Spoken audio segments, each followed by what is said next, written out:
escaliers peuvent aussi être source de chute. J'ai mis une petite photo. Est-ce qu'il y a des choses qui vous interpellent? Il n'y a pas de main courante, tout à fait.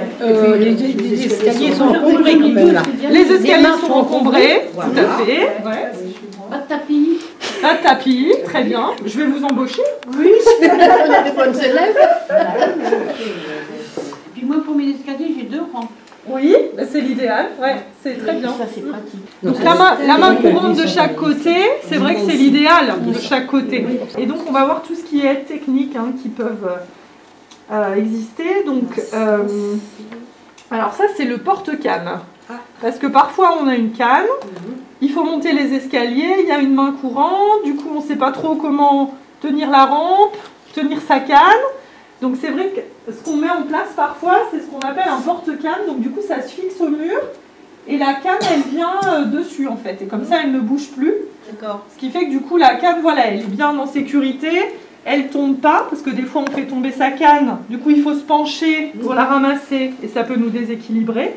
Donc ça, le porte-canne, ça peut être voilà, une solution. Vous avez aussi des porte-cannes qui permettent à ce que la canne, elle reste bien droite, debout, il se fixe sur la table en fait. Ah oui. Donc c'est vrai que ça, voilà, quand on est assis, on a sa canne à côté, ça évite de la faire tomber. Et après, donc, pour monter les escaliers, donc, il peut y avoir différents dispositifs. Donc ça, en fait, c'est une main courante. Oui. Avec une barre en fait qui se fixe devant et qui peut du coup sécuriser la montée et la descente de l'escalier. Ça glisse. C'est ça. Ça va coulisser du coup. D'accord. Ça demande une rampe spéciale? Oui, ça demande une rampe spéciale. Ouais. C'est pas mal. J'avais jamais vu. Non, moi non plus, je connaissais pas. Je connais pas de modèle qui s'adapte sur des rampes classiques. Enfin, il faut que la rampe, vous voyez, elle soit en section carrée. Et, du même modèle de... Oui, mais ça doit aider. Au déplacement, donc souvent les cannes, les fauteuils, les choses comme ça, c'est pris en charge parce qu'il y a une prescription médicale. Les mutuelles, du coup, peuvent venir en complément des fois de la sécurité sociale. Les mutuelles, parfois, ça dépend des contrats, mais ils ont aussi des enveloppes globales pour tout ce qui n'est pas pris par la Sécu. C'est vrai que des fois, ça vaut le coup de se renseigner aussi auprès des mutuelles. Pour toutes les aides techniques hors remboursement Sécu, certaines mutuelles ont un forfait en fait sur l'année. Donc ça peut être 100, 200 € sur l'année.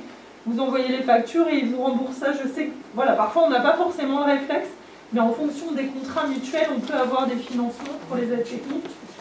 Donc les caisses de retraite, comme on l'a dit tout à l'heure, dans le cadre des plans d'aide, l'APA, donc c'est l'objectif aussi de ma venue aujourd'hui. Dans le cadre de l'APA, il y a des financements spécifiques dans le cadre de la conférence des financeurs pour justement favoriser la mise en place des aides techniques et leur financement, réduire aussi le reste à charge, parce qu'on a bien conscience que ce sont des choses quand même qui coûtent cher. Donc voilà, l'idée c'est aussi de pouvoir le rendre accessible au plus grand nombre et en réduisant le reste à charge. Et puis la MDPH, donc la Maison départementale des personnes handicapées, dans certains cas aussi peut financer, voilà, il faut être éligible, etc. Mais il peut y avoir aussi des financements dans le cadre de la MDPH. Faites pas de faute d'orthographe surtout. Non, oui, ça. On fait nos devoirs, Maria. Alors, c'est un peu plus complexe que ça se passe. Il n'est pas là aujourd'hui.